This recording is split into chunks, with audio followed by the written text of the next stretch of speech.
parfait. C'est parfait, super. Oui, Sacha, t'hésites pas à m'interrompre parce que là, du coup, je vois plus personne, je vois plus grand-chose. ça Euh, marche. Ça marche, merci. Alors, effectivement, on vous propose aujourd'hui la présentation du projet PowerPid, hein, vous le voyez, Empowerment et prévention des addictions chez les personnes avec déficience intellectuelle. Le projet PowerPid est avant toute chose un partenariat. Un partenariat parce que autour de la délégation régionale des UNAPEI Hauts-de-France, eh bien, est venu se greffer nombre de structures. La FAPEI du Calaisis, les Papillons Blancs, l'association Les Papillons Blancs d'Asbrook et des environs, mais également l'UNAPEI 60 qui est basée à Beauvais, et également les Papillons Blancs de Dunkerque. Alors, vous le voyez, ce choix de structure, pour ceux qui connaissent un peu notre région, on a le Calaisis, on a le Dunkerquois, on a la Somme et Beauvais. Voilà, on a essayé d'être un peu, alors non pas représentatif régional, hein, c'était pas ça l'objet, mais d'avoir des structures peut-être un peu différentes dans leur culture, un peu différentes dans leur manière de faire, avec des tailles elles-mêmes, hein, de structures différentes. Donc, grâce à l'UNAPEI régionale Hauts-de-France, on a pu voilà, fédérer des centres qui ont bien voulu jouer finalement au projet PowerPit, qui est, je le rappelle, un projet de recherche.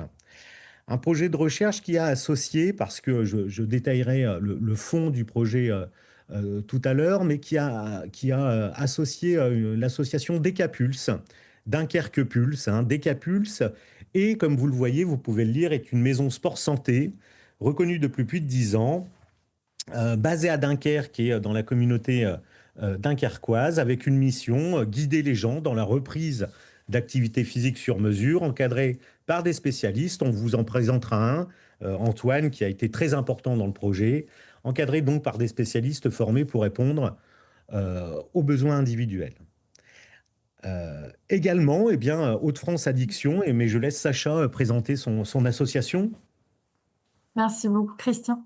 Alors oui, donc moi je travaille pour l'association Hauts-de-France Addiction et en fait c'est une association régionale qui œuvre déjà depuis plusieurs années dans le champ de la prévention et de l'accompagnement des conduites addictives.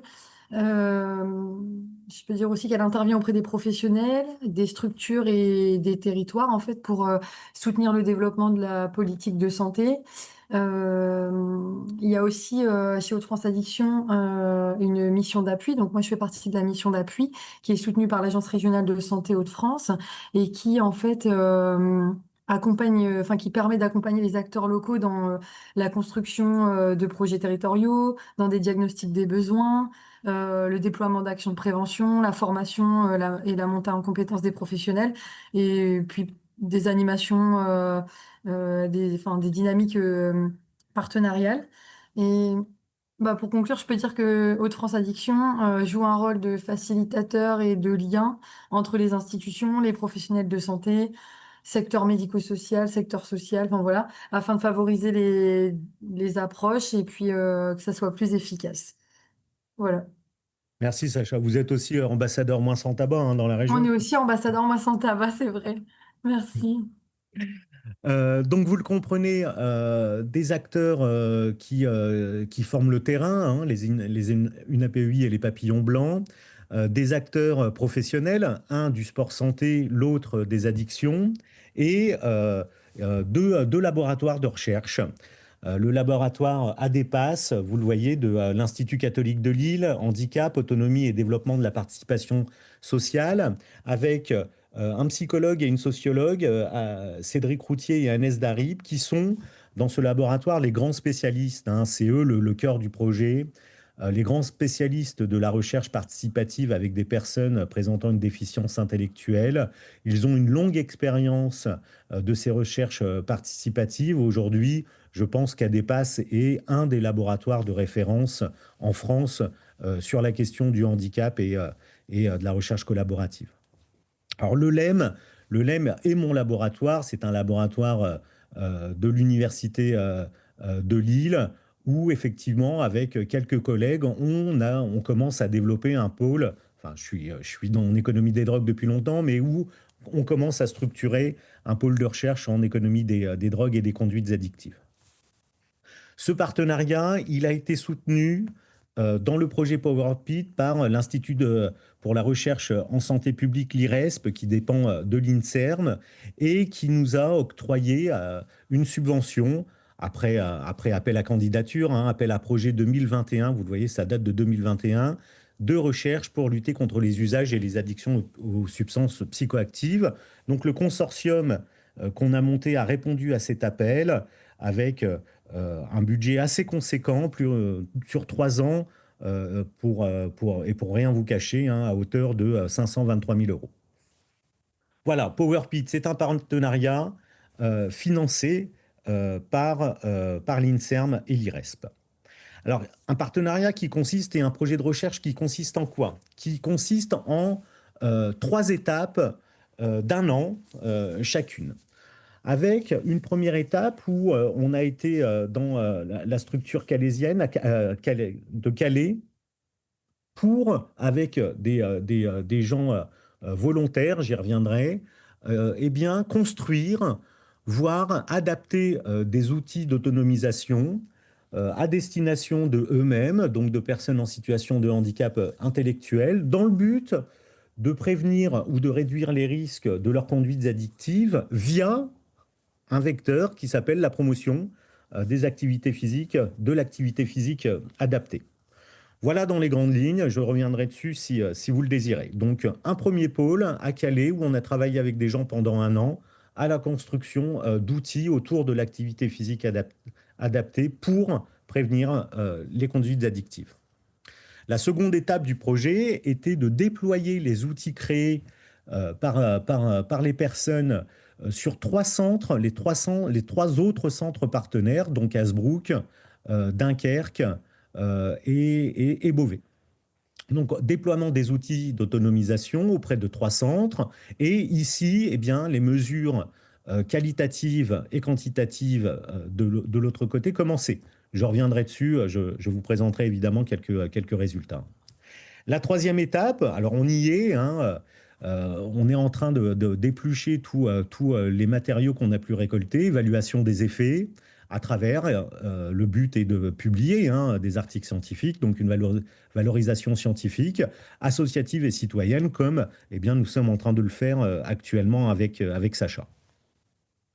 Alors, un projet multicentrique, vous le voyez, où dans l'établissement 1, qui est l'établissement de Calais, avec 17 personnes, eh bien, on a travaillé une année à s'informer, à prendre connaissance, à échanger autour de c'est quoi une addiction, c'est quoi le pouvoir d'agir, c'est quoi la santé, c'est quoi les addictions, etc. C'est quoi l'activité physique adaptée et finalement, qu'est-ce qu'on pourrait faire tous ensemble pour créer des outils qui permettraient eh bien, de prévenir et de réduire les risques de ces mêmes conduites addictives. Alors vous le voyez, je vous le disais, l'ambition était de déployer en N plus 2, la deuxième année, les outils co-construits dans 3 autres établissements. Établissement 2, établissement 4, mais, et c'est les hasards de la recherche ou les difficultés de la recherche, l'établissement 3 ne s'est pas retiré en tant que tel du projet PowerPid, mais un nouveau directeur a été nommé et a émis de sérieux doutes sur le projet en l'état et a préféré réduire sa participation à autre chose. On vous expliquera avec Sacha cette autre chose qui est de toute façon hyper intéressante, croyez-moi. Croyez-moi. Donc 20 jeunes dans cet établissement 3 à Hasbrook qui sont à moitié sortis du projet PowerPid, mais pas tout à fait. On a quand même gardé l'établissement 2 et l'établissement 3 avec plus ou moins 50 personnes concernées qui composaient eh bien, un groupe test pour l'un, un groupe témoin pour l'autre. Autrement dit, le groupe test allait être le réceptacle des outils créés. Une réflexion collaborative allait être engagée autour des outils proposés par les gens de Calais. Ces outils ont été refaçonnés, d'autres ont été recréés et on mesure les effets auprès d'un groupe test, donc qui a travaillé dans le projet PowerPid, et d'un groupe témoin volontaire qui n'a pas voulu être associé au projet, mais qui a bien voulu y participer de façon assez distante, mais ne pas participer à la création ou l'adaptation des outils proposés. Alors, pourquoi ce projet? J'aurais peut-être dû commencer par là, me direz-vous, mais effectivement, auprès des personnes avec et pour elles, des personnes en situation de déficience intellectuelle, on a aujourd'hui potentiellement de nombreuses initiatives générales en santé. Alors là, c'est Cédric Routier qui m'a donné ces exemples, hein, la santé BD ou Ma santé 2.0, qui sont des initiatives euh, concourant à une meilleure appropriation des questions de santé de ces personnes.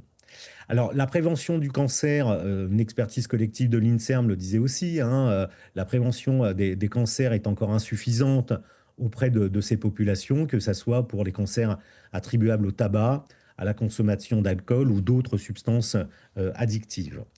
Dans la littérature française, la littérature scientifique française, on a recensé finalement qu'une seule étude ayant fait l'objet de publications, celle de Stobner Delbar. Il me semble que c'était dans votre région d'ailleurs, ou non, c'était peut-être à Perpignan ou Montpellier, je ne sais plus.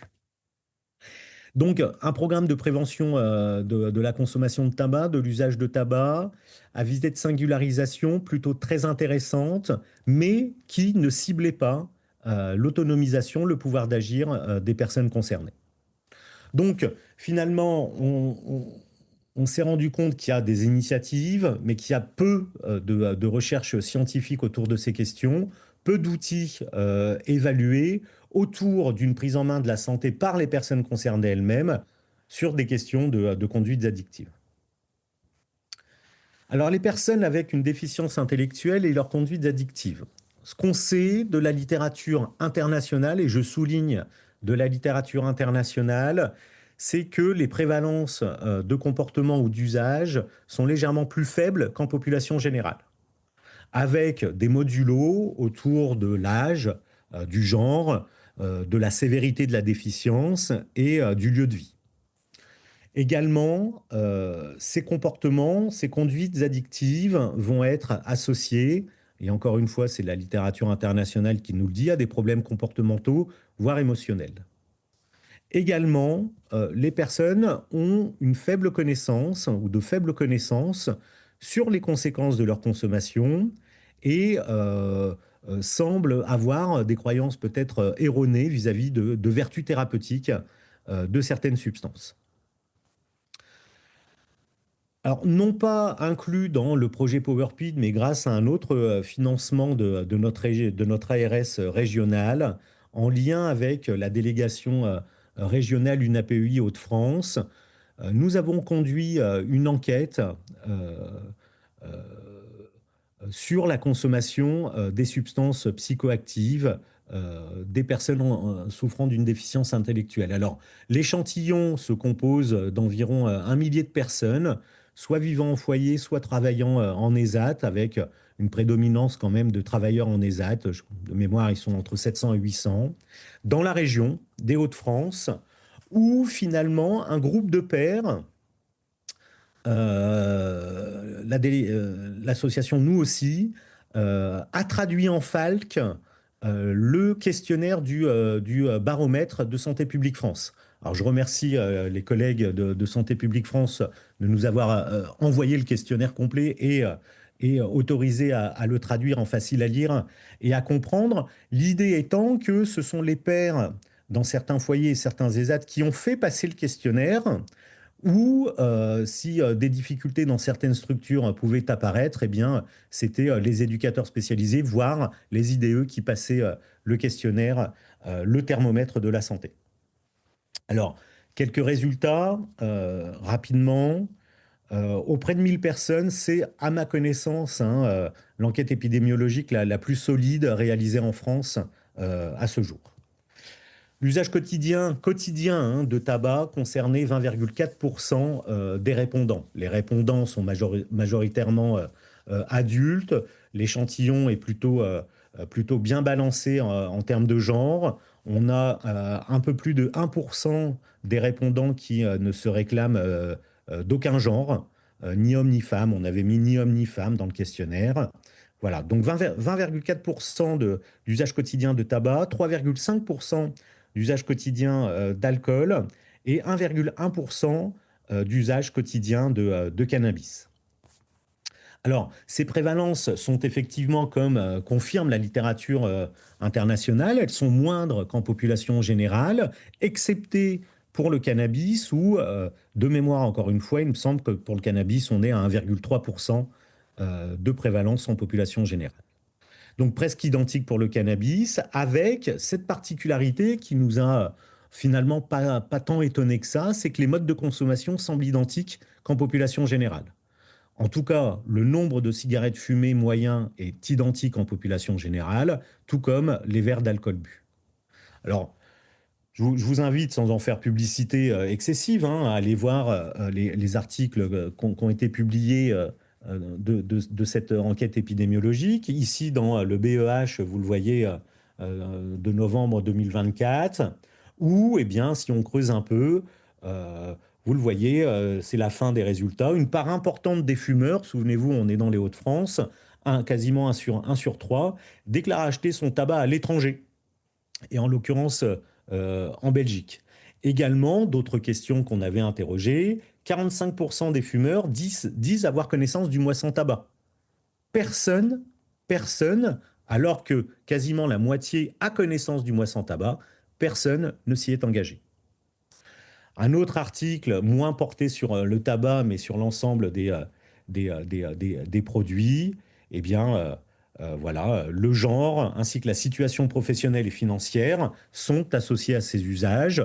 Donc, ce sont majoritairement les hommes qui consomment, les gens en ESAT qui travaillent et qui vont déclarer ne pas avoir de gros problèmes d'argent. On dit autrement, bon, bah, il faut de l'argent pour consommer de l'alcool, du tabac et du cannabis, on peut s'en douter. Donc, les enjeux, un des enjeux, c'est la situation épidémiologique des consommations. L'autre enjeu, c'est cette meilleure connaissance que l'on peut avoir aujourd'hui sur l'impact de l'activité physique sur les conduites addictives. Donc effectivement, la littérature s'est largement développée. Je crois qu'aujourd'hui, on a soit des Cochrane, soit des revues systématiques de la littérature qui montrent le bienfait de l'activité physique dans la diminution ou le contrôle des conduites addictives. Alors avec des effets directs, mais également des effets sur les facteurs de risque. Au bémol près, ici on est plutôt en population générale, même si certains articles traitent de jeunes, de personnes en situation particulière. Les personnes présentant une déficience intellectuelle vont faire, eux, face à des obstacles à la pratique sportive. Alors on pourra en discuter, hein, ça fait partie des résultats du projet PowerPid, des barrières personnelles. La famille qui refuse que leurs proches aillent en ESAT en vélo, par exemple. Des barrières familiales et sociales, évidemment. L'inscription dans un club de sport peut coûter cher. Ou des barrières environnementales et financières. Environnementales, on pense par exemple à des structures ou des foyers qui n'offrent pas forcément d'activité physique adaptée à leurs pensionnaires. Également, les enjeux portent sur l'empowerment et les conduites addictives en tant que telles. La littérature nous dit que les interventions qui visent l'autonomisation, l'empowerment, le développement du pouvoir d'agir, peuvent avoir un impact positif sur la santé. Par exemple, la moitié des interventions basées sur l'empowerment eh bien, diminuent la consommation de tabac. Participer, par exemple, à la création d'une vidéo de sensibilisation au tabac va favoriser ce processus d'autonomisation. Sauf que, effectivement, eh bien, les personnes avec une déficience intellectuelle ont un plus faible niveau d'empowerment psychologique. Également, un des enjeux de la recherche de PowerPid, c'est justement la participation à la recherche des personnes avec une déficience intellectuelle. Alors ici, on est au cœur de l'expertise de Cédric Routier et d'Agnès Darib. pour les personnes en situation de déficience intellectuelle. Débattre des sujets de recherche en santé est possible et nécessaire et même enviable si les ressources nécessaires sont fournies. Il y aurait une vraie demande des personnes en situation de déficience intellectuelle à être incluses dans les recherches qu'on mène pour elles. La co-création d'outils d'évaluation est faisable, nécessaire, faisable, à condition que ces outils d'évaluation soient adaptés, on y reviendra.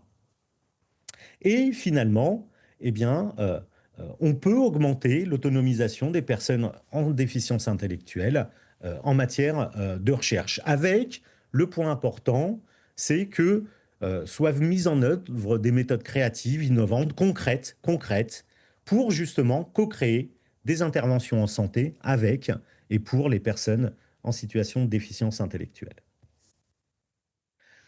Plus largement, les objectifs de recherche du projet PowerPID étaient de coélaborer un processus de développement du pouvoir d'agir avec des personnes en situation de déficience intellectuelle, dont le principal levier serait la pratique d'activité physique adaptée. Un des objectifs, et j'y reviendrai, est aussi de documenter finalement les freins et les facilitateurs de ce processus de coélaboration, voire d'appropriation des outils. Tout cela en croisant des évaluations quantitatives non randomisées multicentriques à des évaluations qualitatives. Donc un mix méthode mis en place. Et identifier par une autre forme d'évaluation, cette fois-ci une évaluation réaliste, tous les facteurs environnementaux qui vont être propices ou au contraire obstacles à la réduction des risques des conduites addictives ou à la prévention de celles-ci. En plus de, je vous le rappelle, évaluer l'appropriation des outils et des processus. Je parle beaucoup, mais Sacha, c'est peut-être à toi d'intervenir, non, je ne sais plus. Ah ouais, merci Christian. Donc pour la slide, celle-ci, Celle-ci, c'est une vidéo. Alors, on se tait, c'est celle-ci, c'est ça? une vidéo. Ouais, alors je vous passe la vidéo. C'est quoi le projet PowerPID? Le projet PowerPID, c'est plusieurs équipes qui travaillent ensemble. L'UNAPI Hauts-de-France, l'AFAPI du Calaisis, 2 équipes de recherche, ADEPAS et le LEM, une association Hauts-de-France Addiction, elle travaille pour la santé, Decapulse qui travaille sur le sport et la mobilité. Les Papillons Blancs de Dunkerque participent au projet PowerPID. Les personnes du projet PowerPID vont venir m'expliquer c'est quoi une addiction. Une addiction, c'est quand je ne sais plus me passer de quelque chose. Par exemple, une addiction, c'est quand je ne sais plus me passer de fumer, quand je ne sais plus me passer de boire de l'alcool, quand je ne sais plus me passer de jouer aux jeux d'argent, par exemple les jeux de grattage ou les jeux de casino. Quand je ne sais plus me passer de prendre de la drogue, par exemple du cannabis. Quand je ne sais plus me passer de mon téléphone ou que je ne sais plus me passer de jouer aux jeux vidéo. En 2022, des personnes accompagnées par la FAPI de Calais et des professionnels ont travaillé ensemble sur les addictions. Ils ont eu des idées, ils ont construit des aides avec leurs idées. En 2023, le projet PowerPID vient au Papillon Blanc de Dunkerque. Le projet PowerPID donne des idées pour diminuer les risques des addictions sur la santé. Si ça vous intéresse, vous pouvez faire le projet vous aussi. Si je participe au projet, on va me poser des questions. Je vais dire comment je me sens. Je vais dire si je fais du sport. Je vais aussi parler du tabac, de l'alcool, de la drogue, du téléphone portable. Je vais parler de ce qui est important pour moi. Après, je vais travailler sur les addictions avec d'autres personnes accompagnées au Papillon Blanc de Dunkerque et aussi des professionnels. Des personnes de l'AFAPI du Calaisis vont venir. Elles vont expliquer ce qu'elles ont fait en 2022 et leurs idées. Je vais choisir les idées qui m'intéressent et je vais les essayer. On fera un bilan, on verra ce qui a changé, On verra ce qui n'a pas changé. On verra ce qui m'a aidé et on verra ce qui ne m'a pas aidé. À la fin, je vais pouvoir agir sur ma santé et aussi aider les autres. Je ne suis pas obligée de participer au projet PowerPid. Je participe au projet seulement si je le veux. On me demandera souvent si je suis d'accord de continuer et je peux arrêter quand je veux. Je peux poser des questions quand je veux. N'hésitez pas à nous rejoindre dans le projet PowerPid. Donc voilà, vous l'aurez compris, c'était la vidéo de présentation et de recrutement en N+2 ici à Dunkerque. Il faut savoir que la communication est un élément important du projet PowerPid. Sacha pourra vous en parler, mais quasiment tous les documents sont traduits en facile à lire et à comprendre. On fait beaucoup de vidéos, on fait beaucoup voilà, de rappels auprès des personnes concernées qu'elles ne sont pas obligées de participer, que les consentements sont faits pour ça. Je vais y revenir également, mais je me tais et je laisse la parole à Sacha. Merci beaucoup, Christian. Alors, ici, sur cette slide, en fait, on présente, enfin, on revient sur la démarche participative du projet PowerPid et l'ensemble des outils et des thématiques qui vont être présentés ensuite sont issus, enfin, vous allez voir qu'ils sont issus d'un processus participatif qui a associé les personnes concernées tout au long du projet. Alors, c'est une démarche qui a reposé sur 3 éléments principaux. Et le premier, donc, c'était la co-construction des questionnaires. Donc, nous sommes partis d'outils existants issus de la recherche. Donc, le premier questionnaire, c'est l'EADP, donc c'est-à-dire l'échelle d'autodétermination des personnes, qui permet d'évaluer différentes dimensions du pouvoir d'agir, comme l'autonomie ou le sentiment d'efficacité personnelle.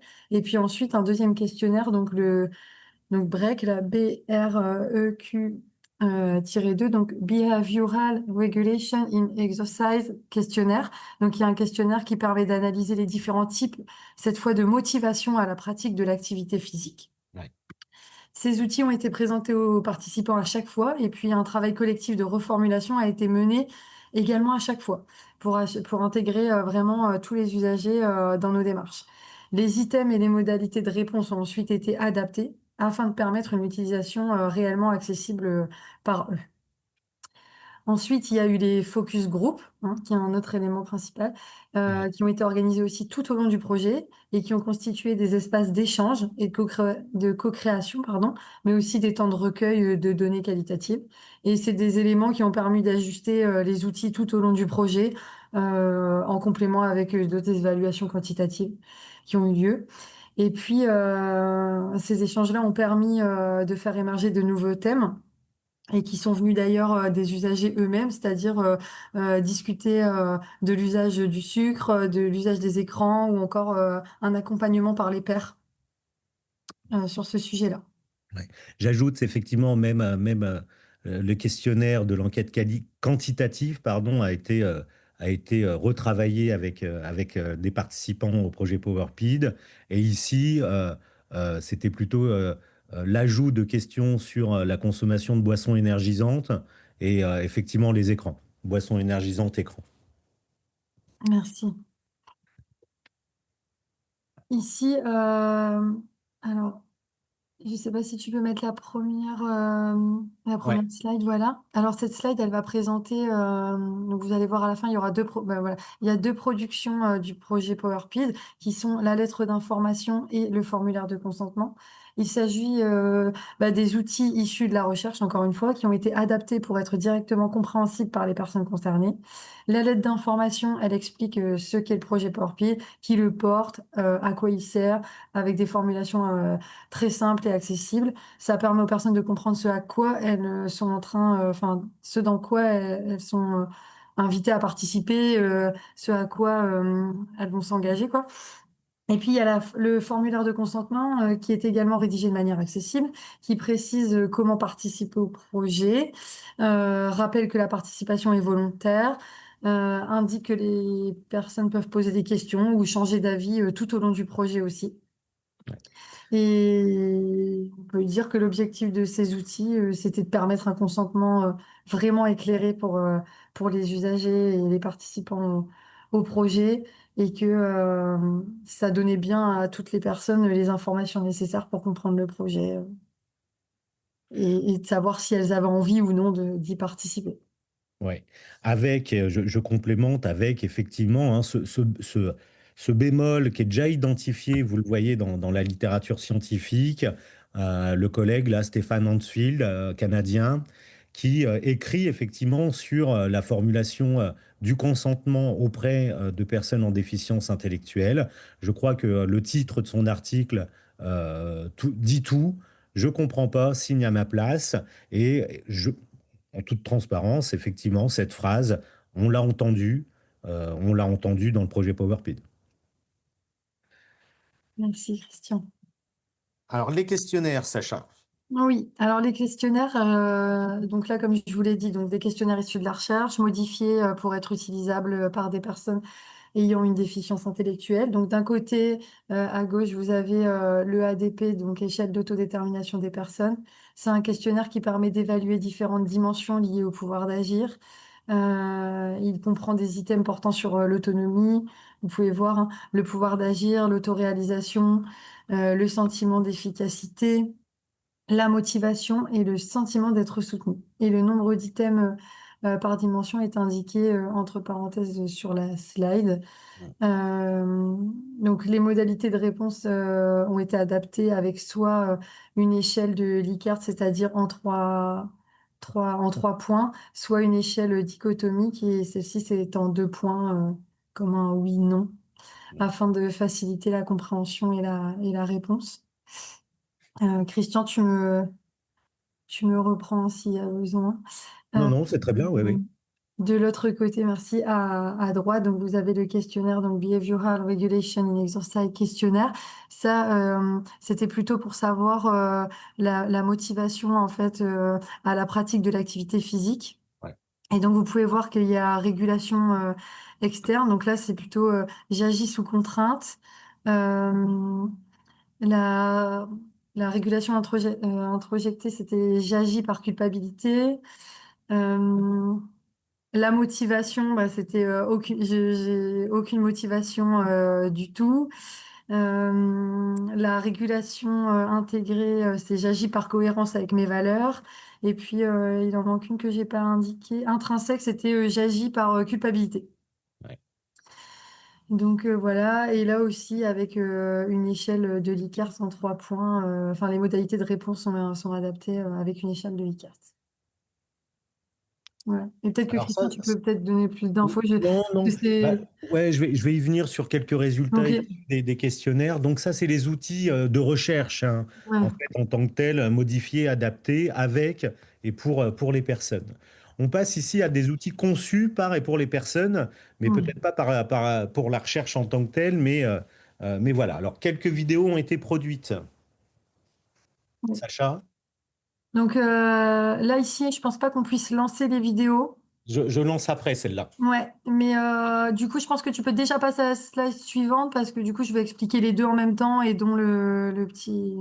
Je lance la vidéo? Ouais, tu peux lancer la vidéo s'il te plaît.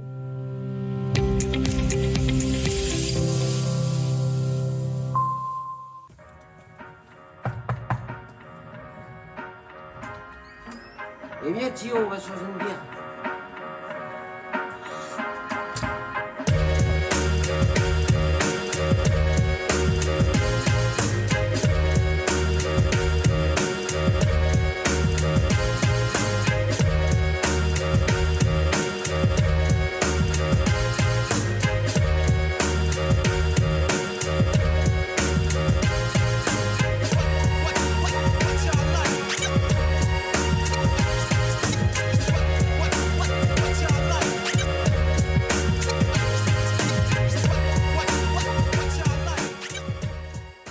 Suite à la bagarre, ils prennent une décision.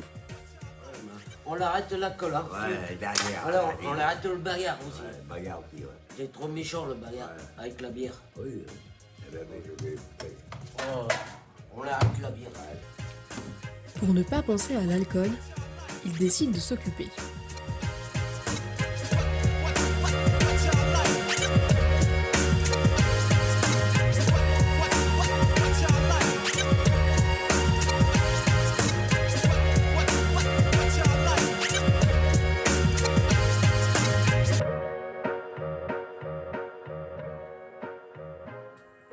En conclusion, Alors dans la vidéo, vous faites beaucoup d'activités. Pourquoi? Pour occuper de la balade et du tarot et de la salle du sport. Pourquoi c'est important de s'occuper? Bah, on pense pas, on pense pas mal. Dans la tête, on pense pas. D'accord. Voilà. Et tu fais rien, bah, tu picoles. Et donc là, dans la vidéo, on voit que ce sont des activités que vous faites. Vous les faites toujours avec des moniteurs? Oui, beaucoup. Mais tout ce qui est baby fais tout seul, sans militaire. Tout ce qui est babéo, bolotte et la salle du sport, c'est avec un militaire. C'est vrai que moi, quand je regardais la vidéo, je me disais c'est important aussi que ces activités-là, on puisse les faire dès qu'on a envie de boire, donc sans forcément demander d'avoir un moniteur disponible. Non, sans militaire. Fini. Donc, donc ici, en fait, on voulait présenter vraiment un exemple concret de ce qu'on a pu faire avec PowerPid. Et ce projet-là, c'était surtout une démarche qui part d'un principe simple, c'était de construire comme Christian l'a dit juste avant, des outils par et pour les personnes concernées. Donc, vous avez pu le voir hein, sur cette vidéo. C'était des usagers qui faisaient partie du projet, qui ont réalisé cette petite vidéo et enfin voilà, qui l'ont imaginée et puis qui ont été figurants pour la vidéo et donc avec l'objectif de mobiliser enfin de manière collective et surtout sans jugement. Donc c'est une vidéo qui rappelle les risques liés à la consommation d'alcool et ce qui est important à souligner ici, c'est qu'elle n'a pas été donc pensée pour les habitants, mais avec eux et elle a été réalisée donc avec les habitants d'une résidence à Calais, Oui. qui ont été les premiers du coup à commencer dans ce projet et donc accompagnés par des professionnels. Mais vraiment le scénario, l'histoire, les messages, ça viennent directement d'eux. Et on voit bien que la vidéo raconte une situation du quotidien, enfin qui peut leur arriver, voilà, de personnes qui consomment de l'alcool, qui se retrouvent en difficulté, mais qui décident de changer leurs habitudes parce que elles décident de ne plus vouloir se retrouver dans ce genre de situation. Et plutôt que d'être moralisatrice, pardon, la vidéo, elle vient montrer qu'il y a des alternatives à tout ça et des alternatives concrètes comme faire des activités, s'occuper autrement ou trouver ce qui pourrait aider à réduire les risques. Et du coup, vraiment, l'objectif n'est pas de dire il faut arrêter, mais de sensibiliser plutôt et d'ouvrir la discussion avec eux et de montrer que chacun peut, à son échelle, trouver ses propres solutions, ses propres leviers. Et à la fin de la vidéo, vous avez pu entendre que des personnes expliquent pourquoi certaines activités sont faciles ou difficiles à mettre en place dans leur situation. Et donc, ça permet de déclencher des échanges et puis de partir du vécu et non d'un discours de quelqu'un qui ne serait pas concerné. Donc, concrètement, ces vidéos-là, elles pouvaient être utilisées de plusieurs façons. On pouvait la regarder en groupe, on peut s'en servir comme un support d'échange ou proposer de refaire des activités similaires. Il y a eu plusieurs autres vidéos comme ça qui ont été faites dans d'autres groupes, hein. Donc voilà, ça a permis de lancer la dynamique. Et vraiment, c'est pour rappeler que PowerPit, c'est une logique de co-construction où les personnes deviennent actrices de leur futur et de leur santé. Donc voilà. Et effectivement, la toute dernière partie de la vidéo, où vous voyez Cédric Routier et Agnès Darib autour de la table, parce que effectivement, les personnes ont dit, mais c'est bien gentil, mais à un moment donné, la salle de sport, elle est fermée. De toute façon, il faut un moniteur. Ce qui constitue peut-être et potentiellement, avec toutes les contraintes professionnelles et institutionnelles, évidemment, mais une première barrière d'accès à une activité physique en autonomie dans un foyer. Voilà. Je te laisse continuer, Merci beaucoup. Sacha. Oui, on peut passer à l'autre slide pour moi. Merci. Alors du coup, ici, on est plus sur... Là, c'est une slide qui présente une autre production de PowerPoint. Et alors ce groupe-là, alors ils ont décidé de créer un jeu de cartes, mais c'est surtout une démarche de groupe, hein.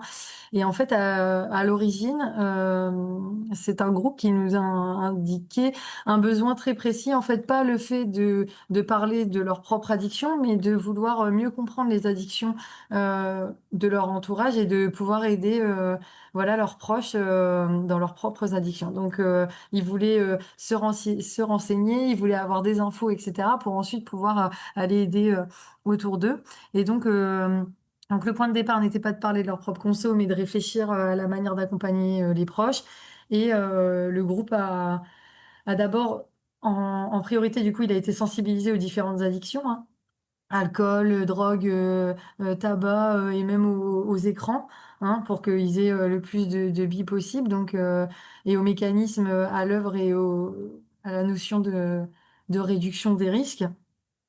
Et à partir de là, ils n'avaient pas encore hein, trouvé exactement ce qu'ils allaient créer par la suite. Et puis ils se sont dit, ils ont fait le choix de créer plutôt un outil concret et facile à utiliser en collectif, à pouvoir faire en groupe, même entre eux, etc.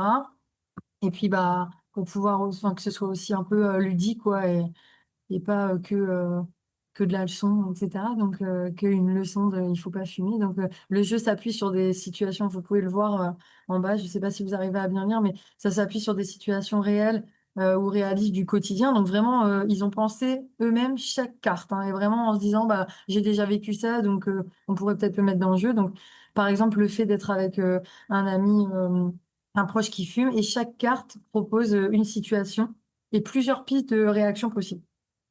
Donc, les participants, le but, c'est qu'ils échangent ensemble, qu'ils confrontent les points de vue et qu'ils se demandent, qu'ils réfléchissent ensemble à la réponse la plus adaptée. Et l'objectif, c'est pas de dire ce qui est bien ou mal ou de favoriser, enfin, ce qui est bien ou mal, c'est justement juste de favoriser l'échange, de lancer le débat et la réflexion pour qu'ils arrivent eux-mêmes à faire leur propre choix. Donc, donc voilà, c'est cette slide. Je sais pas si vous avez des questions ou si je peux rajouter d'autres choses.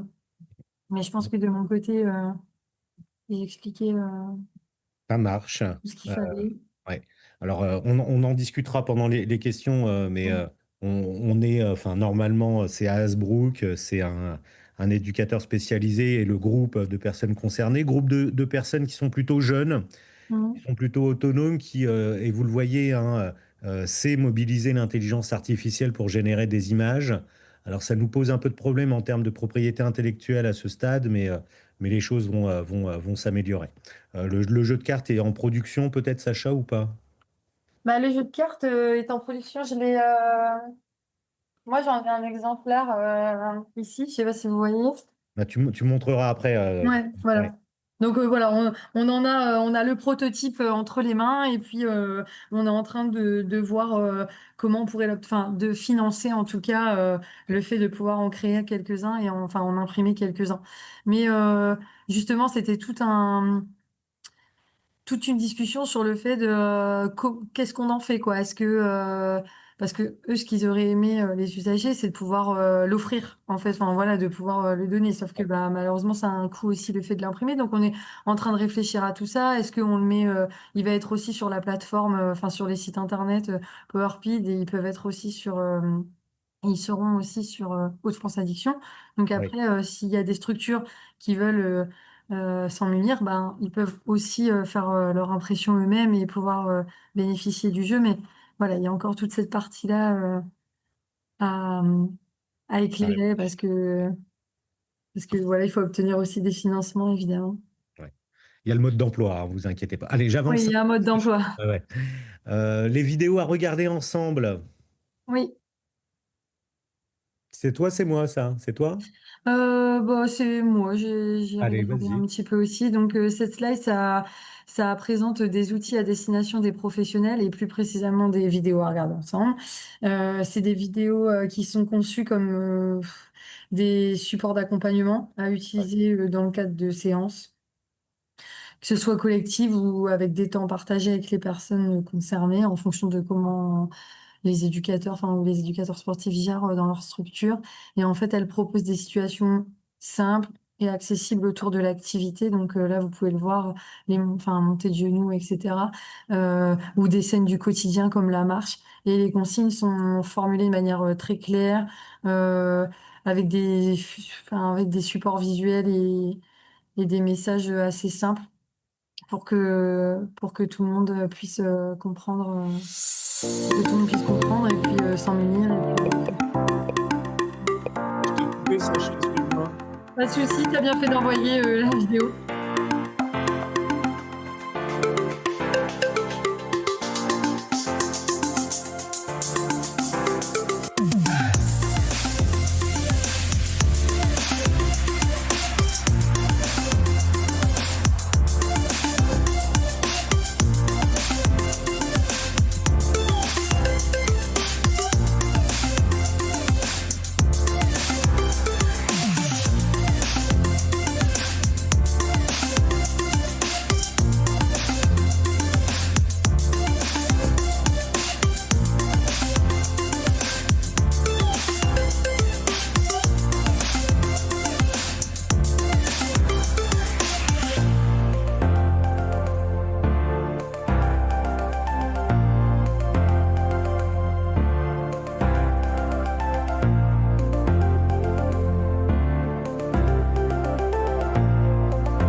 Et voilà. Merci. Du coup, on peut dire que donc là, la vidéo que vous venez de voir, celle-ci, ça serait plutôt une vidéo voilà, qui permet aux professionnels à tous les professionnels en fait, de disposer d'un support commun pour encourager les pratiques sportives et enfin les activités physiques, pardon, et échanger autour de la santé et adapter leurs propositions en fonction des capacités de chacun. Donc voilà, c'est quelque chose de facile d'accès et parce que l'objectif, c'est pas la performance, mais plutôt le soutien à la pratique. Mais et puis vous avez pu voir aussi la petite photo du coup de Antoine de Decapulse hein, qui a travaillé qui a fait toutes ces fiches et qui a travaillé tout le côté activité physique au long du projet. Donc moi vous voyez Antoine et et après je pense qu'on peut passer à la slide d'après c'est bon on y est.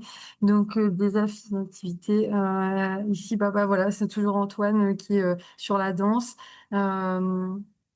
Donc, en fait, c'est toujours dans le même principe, en fait, c'est de proposer que ce soit concret, que ce soit accessible et encourager l'activité physique. Et en fait, Antoine a très bien su reprendre tout ce qu'on cherchait dans PowerPoint, c'est proposer des choses claires et accessibles. Et par exemple, vous voyez qu'à gauche, il va présenter une fiche sur la danse. On explique ce que c'est une activité physique, on bouge tout le corps. En musique, enfin voilà, c'est des phrases courtes avec des pictogrammes. Et en fait, tous les pictogrammes et toutes ces fiches-là, on les a vraiment co-créées avec les usagers, en fait, hein.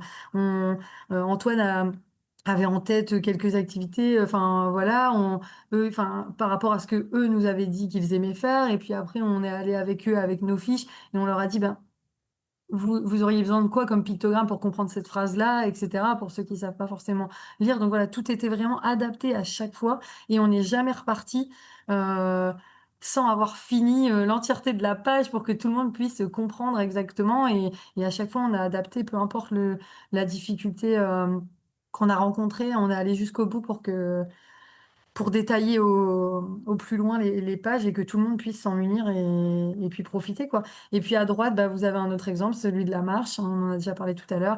Bah, Antoine revient sur un peu toute la base, hein. Quand marcher, combien de temps, pourquoi c'est bon pour la santé, les petits pictogrammes, par exemple, de soleil, qui pourraient dire, bon bah voilà, dès qu'il fait beau, ah bah tiens, ça me donne l'idée de, je vais peut-être partir marcher.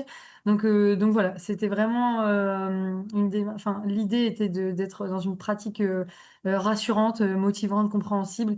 Donc euh, donc voilà pourquoi ces affiches et puis toujours dans le but de favoriser l'autonomie des usagers. Voilà, merci Sacha. Donc, quelques productions, vous les retrouverez sur le site powerpit.fr, hein. Je vous donnerai le site tout à l'heure. Quelques résultats maintenant du projet PowerPit, qui est un projet de recherche, hein, quand même. On évalue les choses. Alors, je vous propose, je vous dis, tous les matériaux sont en cours d'analyse. On a récolté beaucoup de données. Je vous propose simplement les deux premiers petits travaux qu'on est en train de mener. Le test de Fagerström et l'audit. Alors, je vous l'ai dit, hein, on a une analyse quantitative des choses, questionnaire co-construit issu de l'essai non randomisé multicentrique, hein. Je vous le disais, les personnes concernées m'ont fait ajouter des questions sur les boissons énergisantes. Il faut savoir que, enfin, en ESAT, apparemment, ça consomme quand même beaucoup de boissons énergisantes, et l'utilisation des écrans.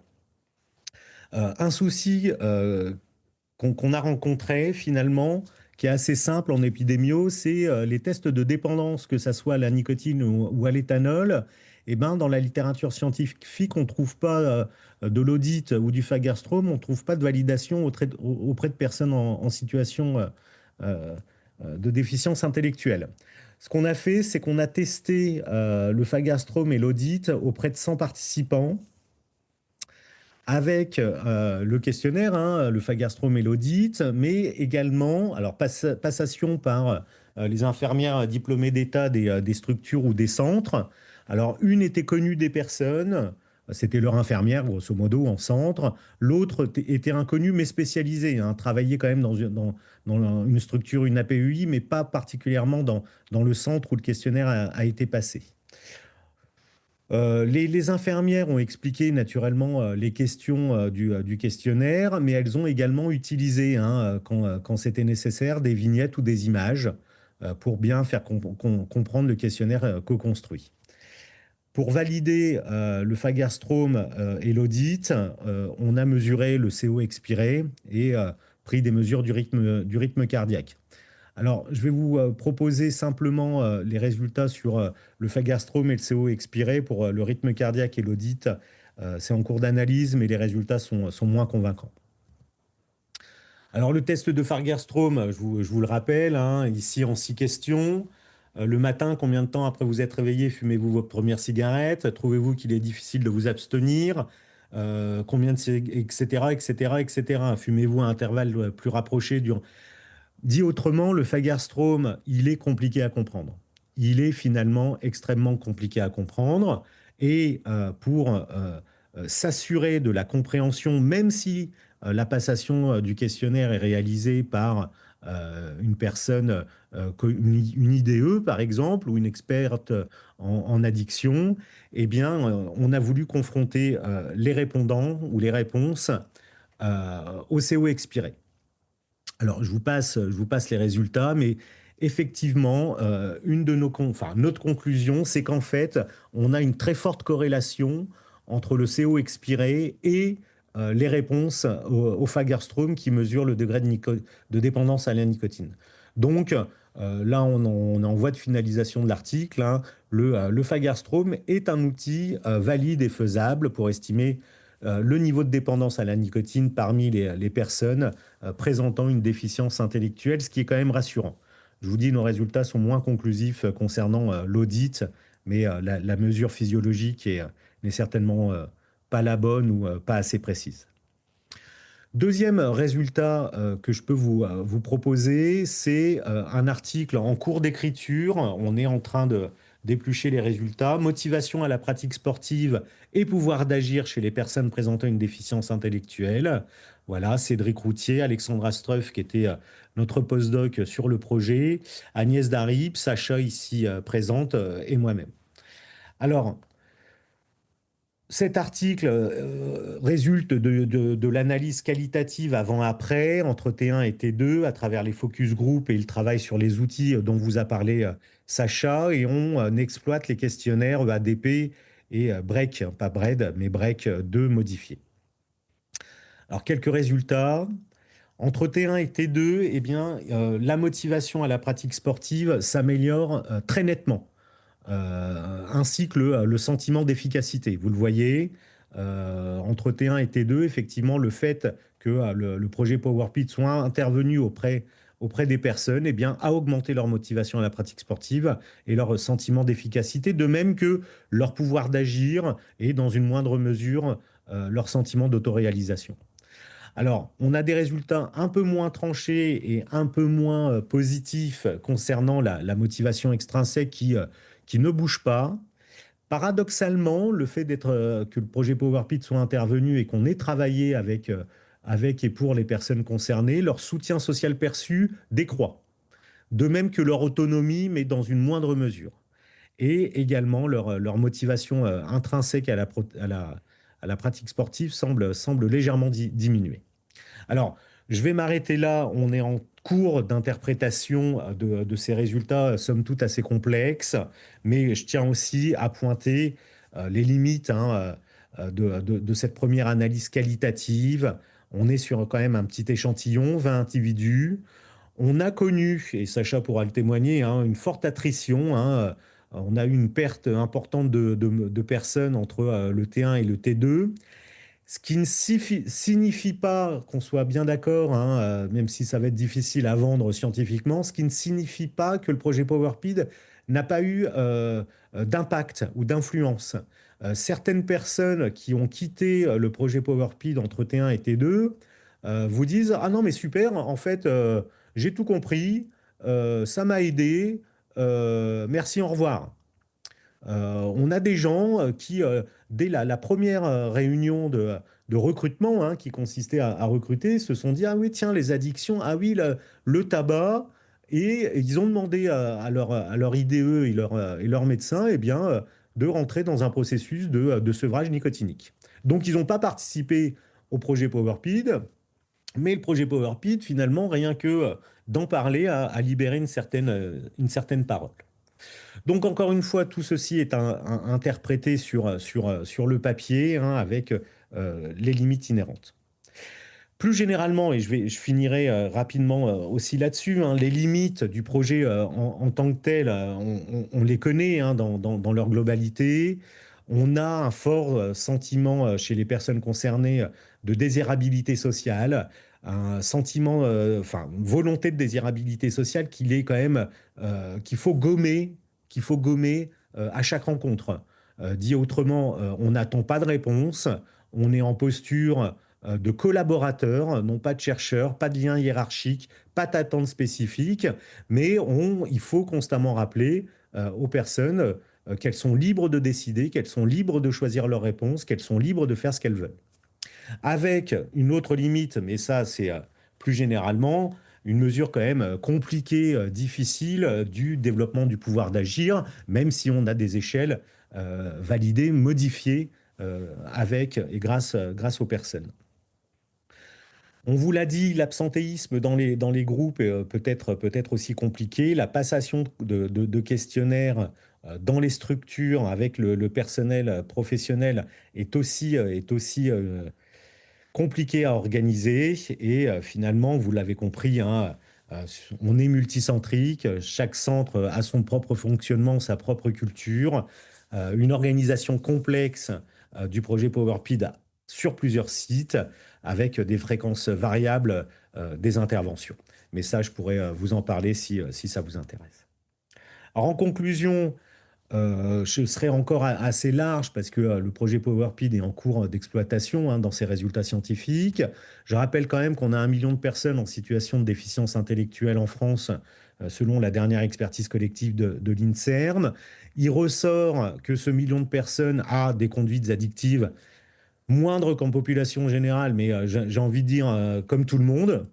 Peut-être aussi des conduites addictives qui nous échappent. On a beaucoup parlé d'écran, on a parlé de boissons énergisantes, de sucre, mais on a aussi entendu pas mal, en tout cas, ça m'a plutôt étonné, mais pas mal d'addictions au sexe. Bon, voilà, tout ça n'a pas été investigué, mais mériterait certainement de l'être. Des conduites addictives qui échappent au dispositif de prévention, réduction des risques en population générale, sauf exception. De structure en structure, il y a évidemment des exercices, des programmes locaux qui sont conçus. Mais on peut encore une fois se poser la question d'un mois sans tabac en facile à lire et à comprendre et adapté. Ça serait intéressant. Et dernier point, c'est il faut être convaincu que l'autonomisation passe évidemment par la prévention, la réduction des risques des conduites addictives, tout en soulignant qu'on a, et ça Sacha l'a très bien dit, jamais été moralisateur, jamais jugeant. On a considéré les gens dans leur autonomie et leur comportement, quel qu'il soit. Vous retrouvez beaucoup de ces outils, il y en a encore d'autres à mettre en ligne certainement, soit sur le site de PowerPid, soit sur le site de Hauts-de-France Addiction, soit sur le site de Decapulse. Et je vous remercie, on vous remercie beaucoup pour votre attention.